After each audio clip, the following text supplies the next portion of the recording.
sounds like you kind of wanted to talk about the Arizona game rather than the assistants. Are you kind of taking ownership for what happened defensively? Yeah, I think you have to. I mean, I think when you know obviously you don't get the results that you want, you got to do some self-reflection and kind of come up with the whys. There's reasons you win, there's reasons you lose, and so in any event, it starts at the top, and so we got to do a better job as coaches to prepare our guys. You got to make sure that we're not seeing ghosts or looking for ghosts or missing one communication error can be 7 points defensively. It may be a TFL or a sack if an offense does that, but that doesn't cost you points. On the defensive side of the ball, you got to be sharp, and you got to be sharp all the time.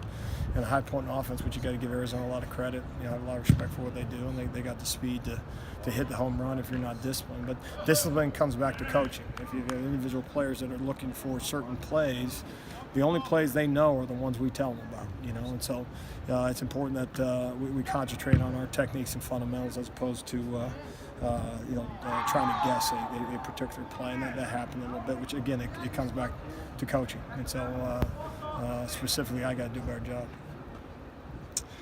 How comfortable are you with the middle linebacker situation right now? Do you feel like the youthfulness kind of showed itself a bit last week, more so than any other weeks? I think we're very comfortable with the guys that we're playing everywhere. It's we're going into week 10. No one's a freshman anymore. You can't be. You're not allowed to be. And so what we have to do is obviously put a plan in place that they can execute, which we have and will. And those guys do a great job from a prep standpoint. And what's important for the older guys around them is to make the plays necessary so that their name doesn't come up from a negative standpoint. But no, they've done a phenomenal job, and they've exceeded all expectations. Certainly, is it perfect all the time? No. But none of the guys are. So, no, we're going to keep riding those guys, and as we should. They've shown well more times than not. Sounds like Bryce Love is a game-time decision, but I'm sure you guys are planning it as if he is going to play. It's kind of the third week in a row you've seen an explosive runner. How is he different than Lindsey and obviously Khalil Tate? Yeah, he's exceptional speed. He runs bigger than he is, which would kind of like him a little bit to style of run as a Lindsey, and he's an exceptional back. And they've had one the last couple times that we played him as well. And so unfortunately they have another one this year that is dynamic. And anytime you play someone that has a home run hitter at running back, you really got to make sure that your discipline's sound and making sure you place your eyes where they belong, and all those things you talk about defensive football. That, like I said, one breakdown against a guy with tremendous speed can cost you points, and so we got to make sure that we're doing right with our eyes, and then making sure that we're physical at the point of attack too.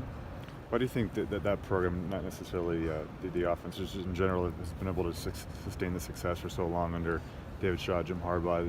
Is it kind of just maintaining that same identity and being so consistent every year and doing what they do? And I've never played him when Coach Harbaugh was running the program, but I just of all the programs in the country, and I think most coaches in general have the utmost respect for what Coach Shaw has done there, and the consistency of winning is just so difficult to do in college football, not just on a week in and week out basis, but also on a year in and year out basis.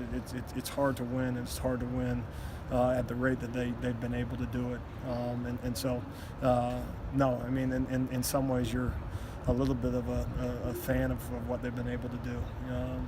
But obviously, got to make sure that at some point you'd like to mirror that style of program. At some point you got to make sure that you're building your program to be one that people talk about in terms of consistent winners, sustaining success. What has the senior class meant to you? They're just part of the building of this program and really nailing it down. Well, I can't say enough, and when you come in and you try to, like I said, you're trying to build a program that Coach Leach, took over several years ago, and then our defense staff came on board, and but you can only do so much without the players. If they don't buy in, then you're really limited, and so so excited for them that they've reaped some of the benefits of it, and obviously There's still some games left of their senior year, but their buy-in from day one was remarkable, and so that allowed us to have some level of success over the last 3 years. And no, I can't say enough about those guys. If you can leave a program better than you found it, that's a real positive.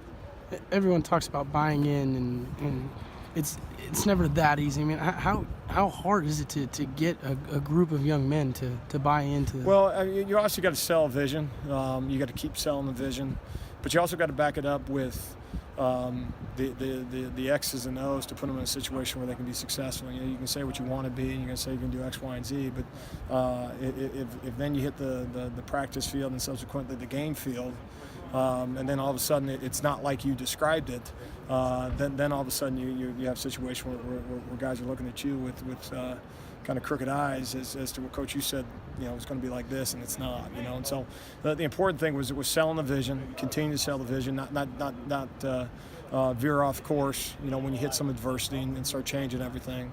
And then it was important, as they bought in and they started to see results, then all of a sudden, as you transition now into year 3, it becomes more their defense and more their program than it is just simply the coaches. Have you spoken to Daniel and Frankie? I guess their families are making the trip over here for the first time, and probably been there to recruit. Can you kind of speak to how tough of a trip that is, and what they're kind of sacrificing to do that? And I haven't had an opportunity to go over to American Samoa, but I just think for all those seniors, they put so much into it, and you can only imagine, especially for those guys, coming here as 17, 18-year-old guys from a long, long way away, with a dream of playing college football, and what they've been able to accomplish and the success from a team standpoint that they've had a chance to be a part of, and none of that was promised to them. And obviously, I know the most important to them is making sure that they play their best football on Saturday and then finish the right way season-wise. Good. Thank you. Okay, guys.